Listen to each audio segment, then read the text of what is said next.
Bigla na lamang nawala si Lu Sheng, na nag-iwan sa lahat ng tao sa combat prep hall na nakatitig sa kawalan. Lubos na nagpanik si Aong Turing, sumisigaw habang sinusubukang maunawaan kung paano nagsagawa si Lu Sheng ng isang hindi kapani-paniwalang space teleportation, maging ang veteranong level 13 na mandirigma na si Hai Ji daw ay pinagpapawisan. Hindi nyo maintindihan kung paanong ang isang level 12 cultivator ay tahimik na nakalusot sa mga depensa ng warship nang hindi na-trigger ang anumang alarma. Gayunpaman, ipinakita ng mga pangunahing monitor si Lu Sheng na mahinahong lumulutang sa kawalan ng kalawakan. Ang natitirang mga tripulante at mersenaryo ay agad na nagpanik habang nakikita si Lu Sheng na nakayapak ng casual sa kalawakan, handang harapin ng mag-isa ang buong pirate fleet. Sa pagtingin sa screen, sa wakas ay napagtanto ni Hai Ji daw kung saan hinuhugot ni Lu Sheng ang kanyang ganap na kumpiyansa.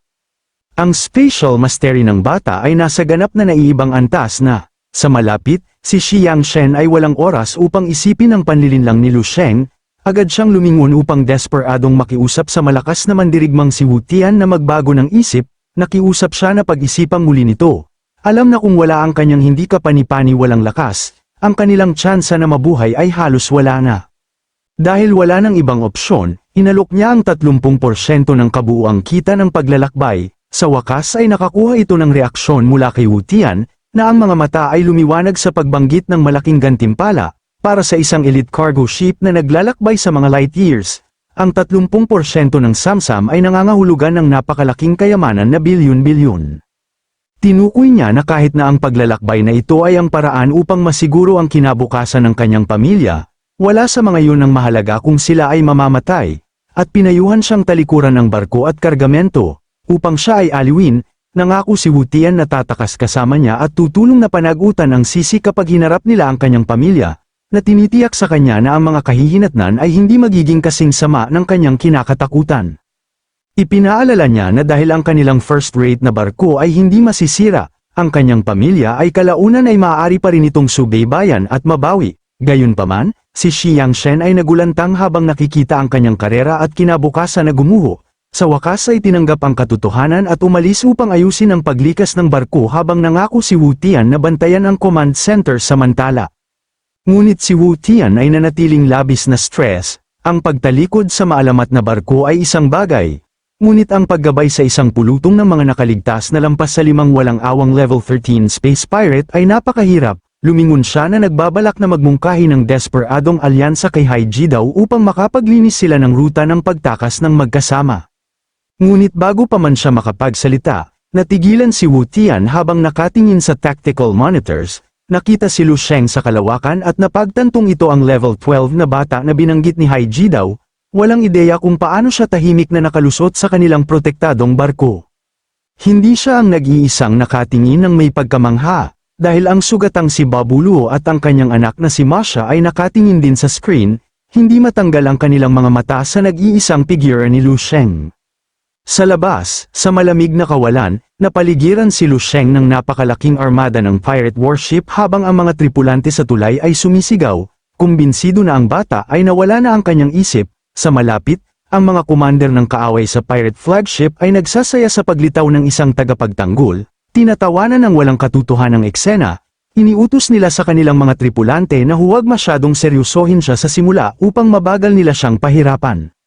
Sinubukan ng ilang ordinaryong pirata na maging maingat, binalaan ng kanilang mga kasama na ang sinumang level 12 na humaharap ng mag-isa sa isang armada ay dapat na isang mapanganib na mandirigma. Ngunit pinagtawanan nito ng ibang mga pirata, nanunuya na kung ang batang ito ay kahit papaano ay mas matibay kaysa sa kanilang 5 level 13 na commander o sa armored hull ng isang malaking warship. Nagpa siya ang mga pirata na tapusin ang biro, nagpakawala ng napakalaking coordinated barrage ng mabibigat na energy beam ng diretso sa kanya. Ngunit si Lu Sheng ay hindi man lang nagulat, mahinahon niyang tiningnan ang paparating na atake, tumangging umurong kahit isang hakbang habang naghahanda siyang kumilos, tahimik siyang humakbang pasulong patungo sa paparating na bagyo ng pirate lasers, na babalot sa isang nagniningas na aura. Sa sumunod na sandali, ang pinagsamang artillery ng pirate fleet ay direktang tumama. Ganap siyang binalot sa isang malaki at mapangwasak na pagsabog. Sa flagship, agad na naramdaman ng piloto na may mali sa epekto ng pagsabog. Sa gitna ng usok at apoy, lumabas si Lu Sheng na ganap na walang scratch, pinakawalan ang kanyang stellar law upang pumasok sa kanyang malakas na protostar form.